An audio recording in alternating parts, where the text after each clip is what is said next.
دیکھیں اس ادارے نے اپنے آپ کو امپروو کیا ہے, اس نے اپنا ثابت کیا, جب ثابت کیا تو پھر وہ ٹھیک ہے, جو چاہے کرے. نہیں جو چاہے تو دیکھیں اس کی کارکردگی پہ تو سوال ہم کر نہیں رہے, وہ تو دیکھیں انہوں نے, ہم نے دیکھا کہ ہمارے کس ادارے ہم تو بات یہ کہہ رہے ہیں کہ جو انوالومنٹ کے اوپر اعتراض ہوتا ہے نا, ان کی کارکردگی پر تو اعتراض ہی نہیں. انوالومنٹ پر تو میں نے آپ کو بتا دیا کہ میں آپ کے سامنے بیٹھا ہوں, میں نے سب سے زیادہ اگریسو جرنلزم میں نے کیا, کوئی خبر ایسی نہیں جو میں نے روکی, میرے اوپر پریشر نہیں آیا تو میں کیسے مانوں کہ پریشر آتا ہے. ٹھیک ہے. اچھا یہ فرمائیں کہ وہاں پر جب فیصلہ سازی آتی ہے تو ہم دیکھتے ہیں وہاں پر بڑے بڑے خانوادے ہیں. مثال کے طور پہ آج کی اگر بات کریں تو یوسف رضا گیلانی صاحب پرائم منسٹر رہے ہیں, ان کے بچے M N A M P A ہیں. تو Yousuf Raza Gilani as a politician آپ کیسے دیکھتے ہیں اور کیا رول وہ پلے کر رہے ہیں لوکل ڈیولپمنٹ کے حوالے سے؟ دیکھیں میں آپ کو ایک بات بتاؤں, زرداری صاحب کے بارے میں مشہور ہے کہ وہ دوستوں کے دوست ہیں. میں جتنا میں نے گیلانی صاحب کو پڑھا, جتنا میں نے انہیں آبزرو کیا, یہ پاکستان کے واحد سیاستدان ہیں جو دشمنوں کے بھی دوست ہیں. اچھا دوستوں کے دوست کے علاوہ دشمنوں کے بھی دوست؟ دوستوں سے اس سے بھی سپرلیٹو ڈگری ہیں. آپ گیلانی صاحب کے خلاف 1 سال تک کمپین کرتے رہیں, انہیں اوپن فورم میں برا بھلا کہتے رہیں, آپ ان کے پاس چلے جائیں, وہ ہر چیز بھلا کے آپ کو بٹھائیں گے, ہو سکا آپ کا کام بھی کریں گے, آپ کے لیے فون بھی کریں گے. یہ وصف کسی سیاستدان میں نے نہیں دیکھا, ایون گیلانی صاحب کے بچوں میں بھی نہیں ہے جو گیلانی صاحب میں یہ وصف ہے نا, یہ بہت بڑی بات ہے. اچھا ویسے آپس کی بات ہے, آپ کی بات اس لیے مجھے ٹھیک لگتی ہے کہ یوسف رضا گیلانی صاحب جب آپ یہاں پہ پرائم منسٹر تھے تو اپوزیشن کے جو جتنے بھی ایم این ایز تھے وہ اسمبلی میں ریگولر آیا کرتے تھے, تو سب سے زیادہ ان کے گرد جمگٹا لگا ہوتا تھا اپوزیشن کے ایم این ایز کا. میں نے مطلب ان کو ایسا ولی بندہ ہے کہ اسے انکار ہوتا ہی نہیں. میں تو ایک مرتبہ ہنستے ہوئے 1-2 مرتبہ میں نے انہیں کہا کہ کسی دن غلطی سے کسی نے آپ کے سامنے آپ کا صفحہ رکھ دیا اور آپ نے اس پہ بھی سائن کر دینے ہیں, تو وہ ولی ہے اس کام کا.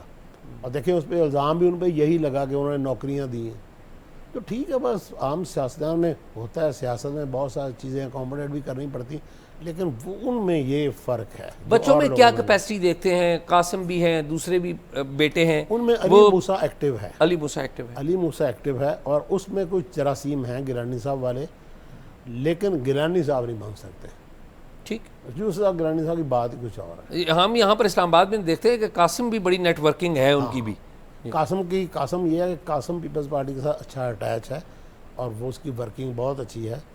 اور دوسری بات ان کے بچوں میں بھی وہی, والد دیکھیں باپ کی خصوصیات پھر آ جاتی ہے نا, وہ بھی بہت زیادہ پرسنل نہیں کسی کے ساتھ ہوتا. اچھا یہ بتائیں کہ وہاں پر جو دوسرا خانوادہ ہے جن کا آپس میں گیلانیوں کا ایک روایتی مخاصمت رہی ہے, شاہ محمود قریشی اور ان کی فیملی سے, اور اس دفعہ ہم نے دیکھا کہ دونوں کے بچے بھی آپس میں الیکشن میں آمنے سامنے آئے. ٹھیک ہے, اب ہم دیکھ رہے ہیں کہ دونوں جو گیلانی اور قریشی ان کے اوپر روایتی طور پہ الزام رہا کہ یہ اسٹیبلشمنٹ کی سیاست کرتے ہیں, اسٹیبلشمنٹ کی رائٹ سائڈ پہ ہوتے ہیں. آج آپ شاہ محمود قریشی اور ان کے بچوں کو کہاں پر دیکھتے ہیں؟ شاہ محمود قریشی صاحب نے بہت زیادہ, میں سمجھتا ہوں کہ وہ ایک جو ساری عمر کا لیبل تھا وہ انہوں نے الزام جو اتار دیا, اس کو انہوں نے اریز کر دیا, سارے کو ختم کر دیا, دھو دیا انہوں نے. تو قریشی صاحب کی جو بات ہے نا, انہوں نے خود کو بہت زیادہ تبدیل کیا ہے, بہت برداشت کیا ہے, حالانکہ جس قسم کے ماحول کی وہ ہیں پیداوار ان کے لیے مشکل کام تھا, لیکن انہوں نے کیا ہے. فیملی وائز ایک ٹریڈیشن رہی نا کہ اسٹیبلشمنٹ کے ساتھ چلنا ہے, لیکن جو ان کے آگے نا جس طرح میں گیلانی صاحب کے بچے ورکر ہیں نا, پولیٹیکلی ان کے رابطے بہت مضبوط ہیں, ہر وقت حلقے میں پھرنا, لوگوں سے ملنا, اس قسم کا ذہن قریشی میں نہیں ہے. وہ اور مہربانوں کیسی ہیں؟ مہربانوں بھی بڑی ایک شائننگ, ان کی باہر شادی ہوئی ہے, وہ تو کبھی ریگولر اس طرح حلقے میں نہیں ہوتی. اچھا, تو وہ بات نہیں ہے ان کی. یہ بتائیں کہ زین قریشی ان کے اوپر ایک الزام لگا جب ابھی 26ویں آئینی ترمیم ہو رہی تھی, اور ہمیں معلومات ہے, ظاہر ہم اسلام آباد میں ہیں, کہ وہ بھی پی ٹی آئی ڈیفیکٹ کرنے والوں میں تھے. کیا گراؤنڈ کیا ہے, آپ کے پاس کیا معلومات؟ دیکھیں میں آپ کو بتاؤں, ایک ہے کہ جو سختیاں یا جو دھوپ والدین نے برداشت کی ہوتی ہے نا, وہ اولاد نے برداشت نہیں کرنی ہوتی. یہ جو +1 ہیں, دیکھیں میں جب یہ نواز شریف خاندان سعودی عرب میں تھا تو ان کے دونوں بچے حسین نواز اور حسن نواز ان کا ایک ہی وہ کہتے ہیں جی واپس نہ جائیں یہاں سے لندن چلتے ہیں ہمیں کیا ضرورت ہے, ہمارے پاس دنیا کی ہر نعمت ہے, زندگی کو انجوائے کرتے ہیں. لیکن نواز شریف صاحب اور شہباز شریف صاحب جو تھے وہ چاہتے تھے کہ نہیں پاکستان واپس جایا جائے اور سیاست کی جائے. تو یہ جو بچے ہیں ان کے وہ نہیں, اب دیکھ رہے ہیں وہ یہ حکمران بھی بنے سب کچھ بنے, لیکن وہ تو نہیں آئے نا, وہ تو باہر سیٹل ہے. تو اس طرح وہ اس طرح کی دھوپ یا سختی برداشت نہیں کر سکتے جو انہوں نے کی ہوئی ہے. تو میرا خیال ہے کہ ذہن کے میں وہ ٹیمپرامنٹ نہیں ہے رجسٹ کرنے کا جو کہ جس کا مظاہرہ شاہ محمود قریشی صاحب نے کیا ہے. تو آپ کو لگتا ہے کہ اگر اور کوئی دباؤ پڑا تو شاید وہ پبلکلی ڈیفیکٹ کر جائیں؟ میرا خیال ہے وہ دباؤ برداشت نہیں کر سکتے. اچھا یہ بتائیں کہ جب ہم یہاں سے بیٹھ کے دیکھتے ہیں تو ملتان کے حوالے سے ایک تیسرا گھر بھی بہت زیادہ اہم ہے. وہ روایتی طور پہ اینٹی اسٹیبلشمنٹ ہوا, شروع میں اسٹیبلشمنٹ کے ساتھ تھے, ضیاء الحق صاحب کے وزیر رہے, پھر وہ اینٹی اسٹیبلشمنٹ انہوں نے ایک ایولیوشن ہوا ان کا. وہ جاوید ہاشمی ہیں, مخدوم جاوید ہاشمی, باغی کے طور پہ انہیں پاکستان کی سیاست میں جانا جاتا ہے. کیا فیوچر ہے جاوید ہاشمی صاحب کا اور ان کے بچوں کا, کیا دیکھتے ہیں کتنا امپیکٹ ہے؟ دو تین فیکٹر ہیں. ایک تو یہ ہے سیاست میں سب سے بڑا فیکٹر ہے ٹائمنگ. ٹھیک, تو ہاشمی صاحب جتنے بڑے سیاستدان ہیں نا ان کی ٹائمنگ بعض کا ٹھیک نہیں رہی. ٹھیک, اور ان کی جو مس کیلکولیشن تھی نا اس نے ان کو کہیں کا نہیں چھوڑا. میں نے وہ دن بھی دیکھے کہ ان کا توتی بولتا تھا, پھر میں نے وہ دن بھی دیکھے کہ مسلم لیگ کا جلسہ ہے ملتان میں اور انہیں دعوت نہیں دی گئی اور بغیر دعوت دیے وہ خود وہاں اسٹیج پہ چلے گئے. تو وہ بات مجھے بہرحال تکلیف دیتی ہے کہ انہوں نے جب نواز شریف صاحب باہر تھے انہوں نے سختیاں برداشت کی, انہوں نے جیلیں دیکھی, لیکن مارے کھائے جی جیلوں میں, مارے کھائی انہیں کہ نواز شریف صاحب نے انہیں بھول گئے. کیونکہ جب انہیں فالج کا اٹیک ہوا تھا تو اس وقت جو فرسٹ جیسے کہتے ہیں ایف آئی آر کیا ہے, پہلی انفارمیشن جو میرے پاس ان کی فیملی ذرائع سے آئی تھی, انہوں نے باقاعدہ ان کی بیٹی نے شکوہ کیا تھا کہ اس حالت تک میرے والد صاحب کو پہنچانے والے آپ ہیں میاں صاحب کے خاندان کے اوپر, کہ آپ لوگوں کے رویے ہیں کہ وہ اس حالت تک پہنچے. تو اصل میں صحت کی بادشاہی ہوتی ہے, ان کی صحت بھی ہے وہ اجازت بھی, عمر اور صحت اجازت نہیں دیتی.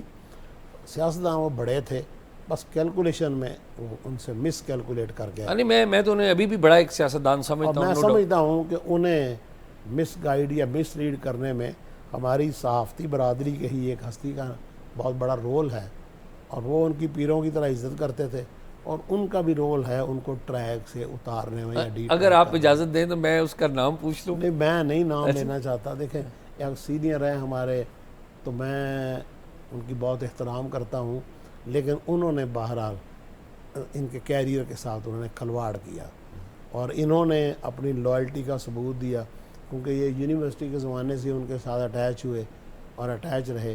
انہوں نے انہیں مس گائیڈ کیا. یہ بتائیں, اور اگر یہ سیاسی طور پہ اتنے مضبوط تھے تو ان کو ٹریپ میں تو نہیں آنا چاہیے تھا. ٹھیک. اچھا جاوید ہاشمی صاحب کی آپ نے بات کر لی, ان کے بچوں میں کوئی ہے ایک تو ان کا بیٹا کوئی نہیں. ٹھیک جی, بیٹیاں ہیں جی. پھر دماد جتنے بھی ہیں ان میں اس طرح کا سپارک نہیں ہے. ٹھیک, اس وجہ سے میں سمجھتا ہوں کہ ان کی جاوید ہاشمی اور یہاں کے شیخ رشید صاحب ان کی سیاست ان کی ذات تک ہی محدود رہی ہے, اور اتفاق سے دونوں ہم اثر بھی ہیں, دوست بھی ہیں. ان کی سیاست ان کی ذات تک رہی ہے, یہ اپنی ذات کی سیاست سے باہر نہیں نکل سکے. اچھا اب ہم جنوبی پنجاب میں ذرا باقی ضلعوں پہ بھی بات کریں. آپ سارا جنوبی پنجاب جانتے ہیں, on the back of your hand ہے. حراج, رضا حیات حراج آج کل منسٹر, ان کا کیا آپ دیکھ رہے ہیں؟ یہ رضا حیات ویسے مختلف جماعتیں ظاہر انہوں نے چینج کی. حراج صاحب کو نا آج تک سمجھ نہیں سکا. ٹھیک, ان کی شخصیت کو میں سمجھ نہیں سکا. ایک طرف وہ فارن کوالیفائڈ ہیں اور باہر سے پڑھ کے آئے ہیں, مساوات اور سب کچھ. دوسرے سے ان کے اندر کا جو جاگیردار یا زمیندار ہے وہ بڑا سخت مزاج ہے, بہت وہ کسی بھی حد تک چلا جاتا ہے. اچھا ویسے آپس کی بات ہے, یہاں پر رضا حیات حراج صاحب بڑے ہمبل ہیں, بڑے ملنسار ہیں. اچھا یہ مجھے نئی معلومات ملی. میں تو ہلکے کی بات کروں گا نا کہ ان کے ہاں بعض معاملات میں معافی نہیں ہے, رعایت نہیں ہے ان کے مزاج میں. حالانکہ ایک دو لوگ ایسے جو کہ فارن کوالیفائڈ ہیں اور انہیں انٹرنیشنل اچھی یونیورسٹی میں پڑھے ہوئے ہیں, لیکن ان کی تعلیم نے ان کے جو ان کا جو بیہیویئر ہے اس پہ اثر نہیں ڈالتا. نہیں لیکن حلقے میں کتنی سے ہے؟ اصل بات تو حلقہ ہے.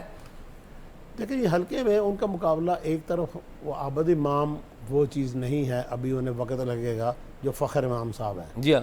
فخر امام صاحب اب ہم دیکھیں 80 سال سے عمر زیادہ ہے ان کی, تو یہ ذرا ان کے مقابلے اگریسو ہیں اور ینگ ہیں, تو انہوں نے یہ مقابلہ کرتے ہیں.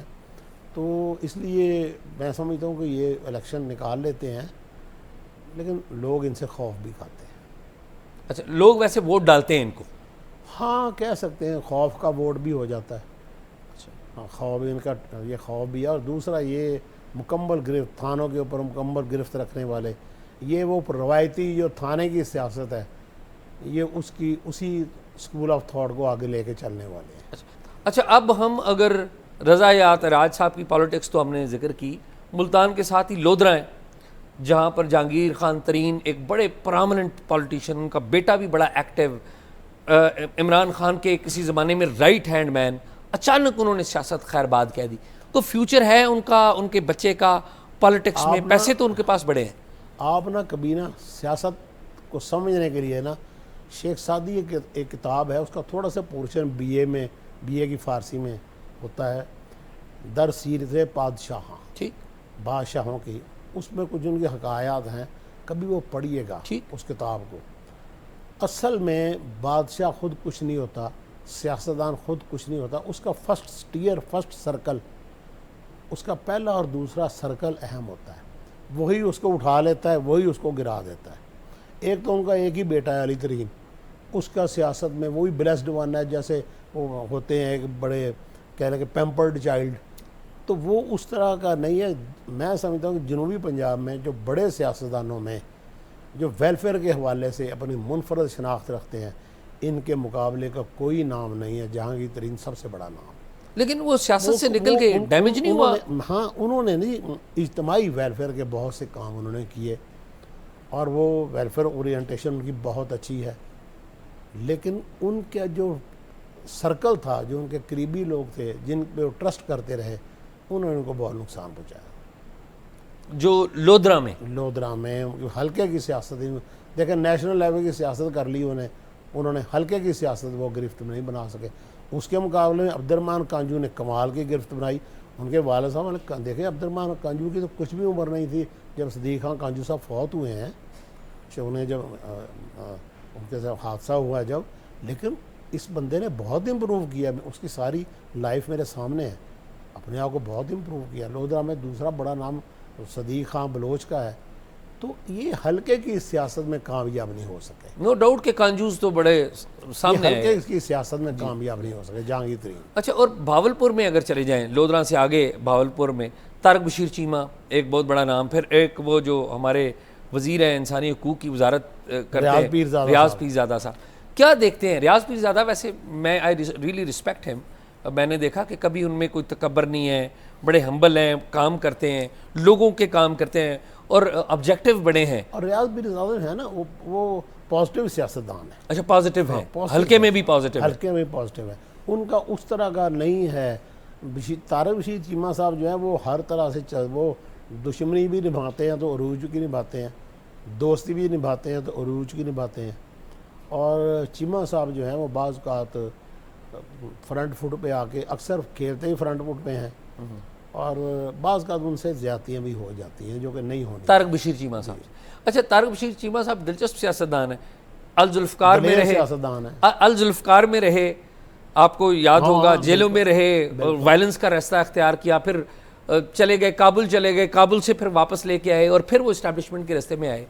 تو طارق بشیر چیمہ کی جو آگے کی سیاست ہے, ان کے بچے کوئی ہیں جس میں کرنٹ ہو؟ ولیدہ چیمہ ان کا بیٹا ہے, لیکن ابھی اس طرح نہیں, کیونکہ چیمہ صاحب نے دیکھیں ایک ان کی وہی بات آ گئی نا, جیسے میں نے ہاشمی صاحب کا کہا, چیمہ صاحب میں ایک کوالٹی ہے, وہ وقت کی نبض کو بہت بہت بہت زیادہ اچھے طریقے سے سمجھتے ہیں کہ آگے بات کس طرح جا رہی ہے, اس کے مطابق چلتے ہیں. وہ اپنا راستہ وہ بنا لیتے ہیں, ہمیشہ سے اپنا راستہ بناتے ہیں. گو کہ ان کے جو قریبی لوگ ہیں, ان کا فرسٹ ایئر جو ہے وہ وہاں ظلم بھی کرتا ہے لوگوں پہ, وہ لوگوں کو زمینوں کے ان کے فصلیں بھی کاٹ لیتا ہے, اس قسم کے معاملہ شکایات بھی ہیں. اس کے باوجود اور لوگوں کو کہ جتنی بہاولپور میں ڈیولپمنٹ طارق بشیر چیمہ صاحب نے بطور ضلع ناظم کروائی ہے آج تک کوئی نہیں کروا سکا. ویژنری سیاستدان ہے وہ, یہ اس کی کوالٹی بھی ہے. دیکھیں وہ ایک مجموعہ ہے پازیٹیوٹی کا اور نیگیٹیوٹی کا, اور دونوں چیزیں برابر چلتی ہیں. دلیر سیاستدان ہے, دلیر ہیں.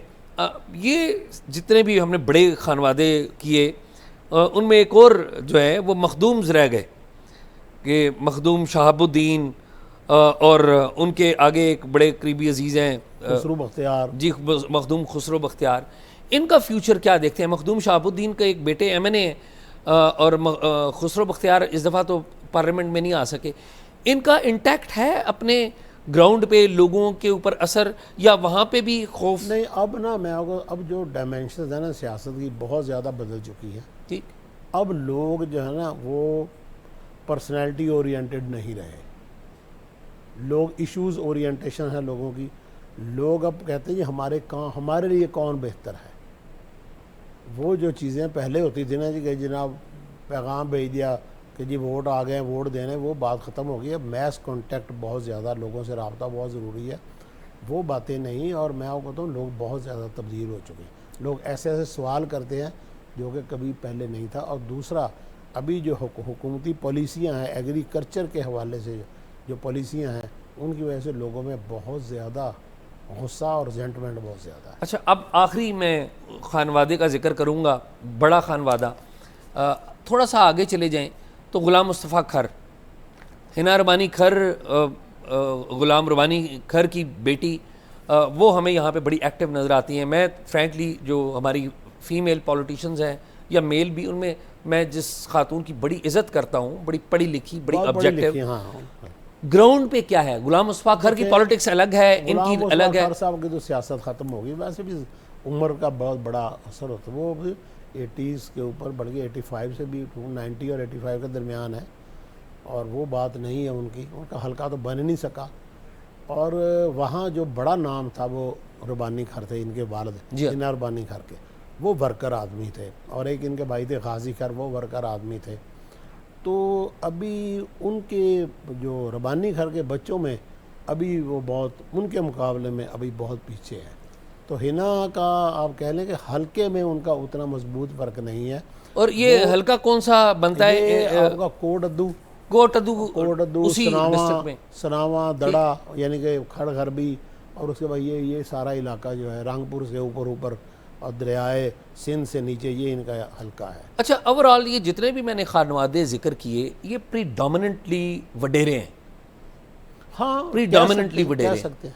بڑی زمینیں, میرے خیال میں یوسف رضا گیلانی اس طرح سے وڈیرے نہیں ہیں, اتنے پیسے نہیں تھے ان کے پاس, وہ بھی اچھے, اب ماشاءاللہ وہ ذمہ دار ہیں. یہ بتائیں کہ جو جاگیردار کی, وڈیرے کی سیاست, بڑے خانوادے کی سیاست, یہ جنوبی پنجاب میں قائم ہے کیا؟ جو یہ پی ٹی آئی فنومنا آیا, نون لیگ پیپلز پارٹی آئی اور پرٹیکولر پی ٹی آئی, اس نے ڈیمیج نہیں کیا؟ نہیں, ڈیمیج تو بہت زیادہ کیا, تھوڑا ڈیمیج تو نہیں کیا, بہت زیادہ. لیکن دیکھیں یہ وہ لوگ ہیں جو ضرورت بن جاتے ہیں ہر پارٹی کی. تو میں سمجھتا ہوں عمران خان صاحب بھی اگر دیکھیں اپنے غلط فیصلوں کی سزا بھگت رہے ہیں نا. کہاں ہے بزدار, کدھر گئے, کہاں سے آئے تھے, اب کہاں گئے ہیں؟ میں تو بہت ساری چیزوں کا آئی وٹنس ہوں, اور میں بالکل کھلے عام کہتا ہوں کہ عثمان بزدار صاحب کا ایک قریبی عزیز, بلکہ ان کا انتہائی رائٹ ہینڈ ہمارا نمائندہ تھا. میں جس اخبار کا ایڈیٹر تھا وہ میرا نمائندہ تھا ڈیرہ غازی خان سے. تو میں نے ایک مرتبہ ڈائریکٹ ان سے سوال کیا, میں نے کہا یار یہ کیا ہوا, کیسے اچانک یہ لاٹری نکل آئی؟ اس نے ایک جملے میں بات ختم کر دی. طور خان اس کا نام تھا, میں نام بتا دیتا ہوں. اس نے کہا تھا ہم تو بنی گالا کو جواب دیں, ہم عمران خان کو جواب دے نہیں ہیں. اور یہ آپ نے کب پوچھا تھا سوال؟ جب اقتدار میں آئے, اس کو 3-4 ماہ ہوئے تھے بزدار صاحب کو. دیکھیں نا, اس کے ایک ہی جملہ, اتنا سا جملہ انہوں نے کہا, نہ انہوں نے اس سے آگے کو بات کی, نہ میں نے آگے سوال کرنے کی ضرورت محسوس کی. تو بنی گالا سمجھ آ جاتی ہے نا. بشرا بی بی بیسیکلی تو یہ بات. تو بشرا بی بی کی بات اب کیا کریں, مجھے پتہ ہے لوگ اس پہ بڑا اعتراض کر کے, لوگوں کو بشرا بی بی جو ہے نا یہ شادی کر کے ملتان آئی تھی. خاور مانیکا اس وقت ملتان میں اسسٹنٹ کلیکٹر. خاور مانیکا کو بھی آپ جانتے ہیں؟ بہت زیادہ جانتا ہوں, بہت زیادہ جانتا ہوں. ملتان میں رہے ہیں, شادی ہوئی تو ملتان میں آئی تھی نا, اور پھر شادی کیسے ہوئی وہ بھی میں جانتا ہوں, کیونکہ خاور مانیکا صاحب کی ان کے ساتھ دوسری شادی تھی, پہلے ان کا وٹا سٹا تھا وہ ختم ہو گیا, تو بشرا کے والد غالباً ادھر کوئی یہ اس کے کہہ لیں کہ اس کے بہت قریبی تھے, اس کے فرنٹ مین میں تھے, اس کے محمد احمد خان مانیکا جو وزیر بلدیات تھے ضیاء الحق کے دور میں, جو کے دور میں, تو یہ ان کے فرنٹ مین تھے. خاور ان مانیکا کے خاور نہیں ان کے والد, ان کے والد ان کے بشرا بی بی کے. یہ بشرا بی لاہور میں جہاں میں رہتا ہوں ان کے بالکل قریب ہی ہوئے فرلانگ دور ان کا گھر ہے, تو میں بہت ساری چیزوں سے آگاہ ہوں, بہت سارے واقعات. تو پھر یہ شادی کیسے ہوگی خاور مانیکا اور بشرا بی بی کی؟ بعض چیزیں پردے میں رہیں تو بہتر ہے. اب وہ تو پھر ایسے ہوئی نا کہ انہوں نے وہ غالباً ان کی وٹے سٹے کی شادی تھی, تو وہ ختم ہوئی. جب وٹے سٹے میں پرابلم یہ ہوتا ہے کہ اگر ایک شادی ناکام ہوتی ہے دوسری خود ناکام ہو جاتی ہے, وہ کرنی پڑتی ہے جبراً. تو پھر انہوں نے اپنی بیٹی کی شادی کر دی تو خاور مانیکا صاحب کے ساتھ. تو یہ تھی. بعض لوگ میں نے دیکھے ہیں خواتین اور بعض بندے جن میں نا وہ ایک جو عہدہ یا ایک چیز مل جائے تو وہ اس کو بھول کے اگلے کی جستجو شروع کر دیتے ہیں.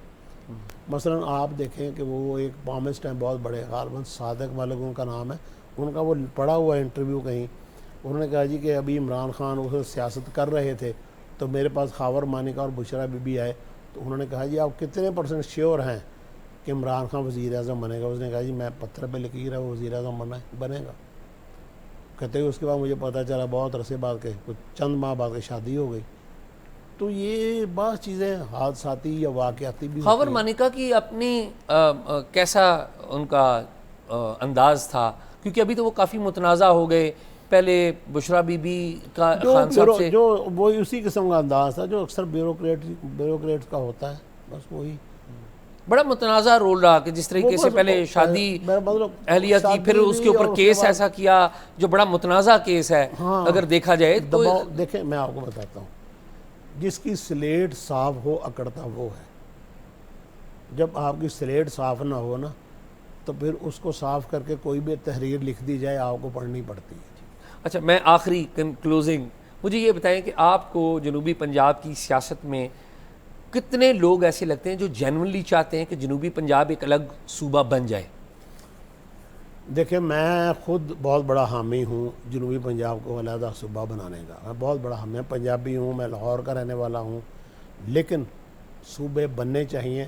اور یہ تنویر نقوی صاحب جو تھے جو ان کے NRB کے سربراہ جل مشرف تھے جنہوں نے یہ سارا پلان دیا تھا, اگر وہ اس وقت صوبائی نظام کی بجائے ڈویژنل نظام لے آتے نا تو آج پاکستان کے 20 صوبے بن چکے ہوتے. نہیں, آج مجھے بتائیں کہ آج کیا لگتا ہے آپ کو کہ جو جنوبی پنجاب کے عوام جینونلی اور ان کے نمائندے سیریس ہیں الگ صوبہ بنانے کے؟ بالکل صوبے بننے چاہیے, اور وہ بالکل چاہتے ہیں لوگ کہ ہمارے اپنا ڈیسیژن ہمارا لاہور سے نہ ہو, اور رویے ہیں جو کہ لاہور سے دور کر رہے ہیں. ورنہ جب ہم نے جرنلزم شروع کیا تھا نا تو آپ یقین کیجئے گا فیصلے سارے لاہور کے ملتان کے لوگ کیا کرتے تھے. اچھا, یہ بتائیں کہ وزیر اعلیٰ 1985 تک 1985 تک ملتان اور جنوبی پنجاب ڈومینیٹ کرتا تھا. میں آپ کو ایک مثال دیتا ہوں, لاہور کا اس وقت تک سب سے کریم علاقہ جو تھا وہ جے روڈ سے لے کر کلمہ چوک تک کا مین بلو وارڈ گلبرگ تھا. وہاں 90% کوٹھیاں جنوبی پنجاب کے لوگوں کی تھی.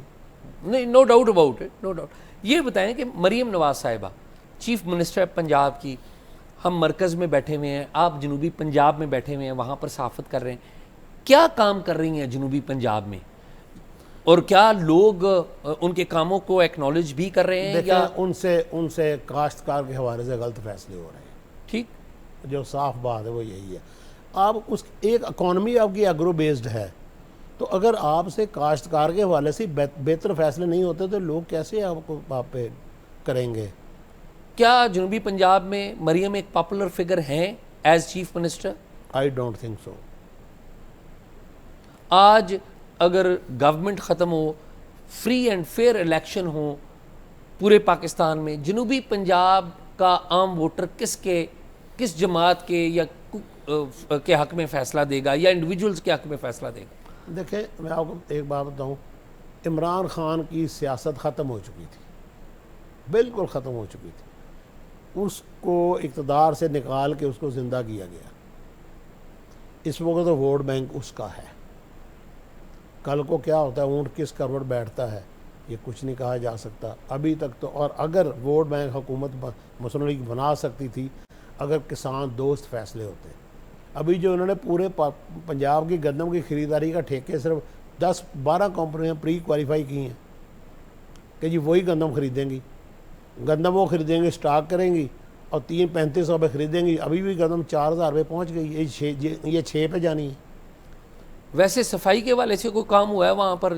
یہ پنجاب گورنمنٹ بڑا کلیم کرتی ہے کہ ہم نے صفائی بڑی کی ہے، انتظامی فیصلے ہمارے ٹھیک ہے، کیا ہے انتظامی؟ میں ایک بات بتاؤں، مجھے آپ آپ کے سوال میں سوال نکلتا ہے، what is the difference between department, authority and agency? ٹھیک، اتھارٹی میں جتنے اختیارات یا ایجنسی میں جتنے اختیارات اس کے سربراہ کے پاس ہوتے ہیں، گورنمنٹ ڈپارٹمنٹ میں اس کے پاس نہیں ہوتے، ٹھیک ہے؟ ٹھیک، اس کا سیاہ و سفید کا مالک ہوتا ہے۔ آپ بطور D G, chairman C D A, آپ بطور chairman C D A grade 20 میں بندہ رکھ سکتے ہیں، بھرتی کر سکتے ہیں۔ آپ بطور ڈپٹی کمشنر اسلام آباد چپڑاسی نہیں رکھ سکتے۔ گورنمنٹ کا ایک سسٹم ہے، یہ ایجنسیاں، یہ ادارے جیسے ابھی پرائیویٹ، جب وابڈا بنا تبھی پتہ چل گیا تھا کہ آئندہ جب بجلی ہے یہ کمائی کا ذریعہ ہوگی۔ ابھی اس کو مزید پرائیویٹائز کر رہے ہیں، نیلامی کر رہے ہیں، تو آپ دیکھ لیجئے کہ لوگوں کا حشر کیا ہونا ہے۔ تو آپ یہ کہہ رہے ہیں کہ مریم کے جو فیصلے ہیں جنوبی پنجاب کے حوالے سے پاپولر فیصلے نہیں؟ کاشتکار کے حوالے سے پاپولر فیصلے بالکل بھی نہیں ہیں، اور اس وجہ سے ریزنٹمنٹ ہے بہت زیادہ لوگوں میں، بہت زیادہ، اور غربت جو ہے، لوگ بہت زیادہ چکی میں پس رہے ہیں لوگ۔ دیکھیں وہاں تو ایگرو بیسڈ اکانومی ہے، اتنی مہنگی بجلی، آپ کے بالکل بارڈر کے اس پار ٹیوبل کی بجلی مفت ہے، انڈیا پہ ہیں جی، وہاں پنجاب میں مفت ہے بجلی۔ تو یہاں دیکھیں بدقسمتی، آپ دیکھیں کہ ہم نے 1960 میں معاہدہ کیا، سندھ طاس معاہدہ ہم نے کیا، تو سندھ طاس معاہدہ جو تھا اس کا نقصان صرف اور صرف جنوبی پنجاب کو ہوا ہے۔ جو 3 دریا بند ہوئے ہیں وہ تو جنوبی پنجاب کے بند ہوئے ہیں نا جی، ستلج، بیاس، راوی، جنوبی پنجاب کے دریا تھے نا تینوں، بند تو وہی ہوئے۔ اچھا اب آپ، میں لوگ پولیس کی اپریشیٹ کرتے ہیں، یہ بڑا فیصلہ، کیا فیصلہ تھا کہ انڈیا سے جو گندے نالے ہیں 3 وہ تو آ رہے ہیں پاکستان میں گندا پانی لے کر، اور انڈیا نے کیا کیا، وہ آپ بند نہیں کر سکتے۔ انڈیا نے کہا یہ معاہدہ معطل کرتے ہیں، معاہدہ معطل ہے نا، جی ہاں، تو کیا اس وقت حکومت ان گندے نالوں کو، جو ہڈیارہ ڈرین ہے، جو انڈیا کی وہ اس کے چمڑے کے کارخانوں کا غلیظ ترین جو کیمیکل سے بھرا ہوا زہر آلود پانی لے کے پاکستان میں دن رات 60 سال سے 65 سال سے داخل ہو رہی ہے، 66 سال سے، اس کو کیوں نہیں وہاں مٹی ڈالنے، روک لیں نا پھر۔ اگر انہوں نے معطل کیا تو اس کو روک لیں، بند کر دینا، کیوں نہیں بند کر رہے؟ تو میاں صاحب آپ کی گفتگو سے میں تو یہی سمجھ رہا ہوں کہ جنوبی پنجاب کے مسائل کا ایک حل یہ ہے کہ ایک تو اسٹرانگ لوکل گورنمنٹ ہو اور الگ صوبہ ہو۔ جی بالکل، ٹھیک ہے میاں صاحب، 3 دیکھیں قدرتی تقسیم موجود ہے، سندھ کے قدرتی 3 صوبے ہیں، کراچی حیدرآباد کا کلچر بالکل مختلف ہے، اس کے بعد وہ جو میرپور خاص، اور اس کے بعد وہ جو سانگڑ، اس کا کلچر بالکل مختلف، اور اپر سندھ جس میں سکھر، ڈہر کی، اباڑو، اور اس کے بعد آپ کا شکارپور، لاڑکانہ، یہ کلچر بالکل مختلف ہے، بالکل 3 کی تقسیم ہے۔ پنجاب میں پوٹوہار بالکل مختلف ہے، لاہور بالکل مختلف ہے، جنوبی پنجاب بالکل مختلف ہے، 3 سے 4 صوبوں کی تقسیم ہے۔ آپ اسی طرح آپ دیکھ لیں KPK کو دیکھ لیں، ہند کو بالکل علیحدہ ہے ایبٹ آباد، اس کے بعد وہ بالکل علیحدہ ہے آپ کا یہ جو ہے پوٹوہار، ٹھیک ہے، اور باقی چترال وغیرہ علاقہ ان کا کلچر بالکل 3 تقسیمیں، 4 تقسیم قدرتی موجود ہیں، یہ ڈویژن موجود ہیں۔ لیکن وہ بھٹو نے کہا تھا نا جی کہ ملک بنانے آسان ہے اور صوبے بنانے مشکل ہے، تو یہ فیصلہ مشکل ہے لیکن کرنا ہوگا۔ میاں صاحب بہت بہت شکریہ آپ کا۔ میں بلوچستان کی آپ دیکھ لیں، بلوچستان کی سرائکی بیلٹ کا کلچر بالکل مختلف ہے، ڈیرہ مراد جمالی، ڈیرہ بگتی، اور یہ سارا اواران تک۔ اس کے بعد پشتون بیلٹ بالکل مختلف ہے، یہ میختر اور یہ لورا لائی اب تو یوب، کوئٹہ، اور بلوچ مناران کا وہ جو اس کی بیلٹ ہے آپ کا اوار، اس سے اوپر وہ کیا مکران کی بیلٹ، وہ بالکل مختلف ہے۔ تو 3 تو اس کی بھی تقسیم بنتی ہے۔ میاں صاحب بہت بہت شکریہ. بہت شکریہ, سلامت رہیں اعزاز. بہت شکریہ. ناظرین, پروگرام آپ نے دیکھا, پروگرام کے بارے میں اپنی رائے ضرور دیجیے گا, اور اگر کوئی معلومات ہوں تو talkshock777@gmail.com پہ شیئر کیجیے.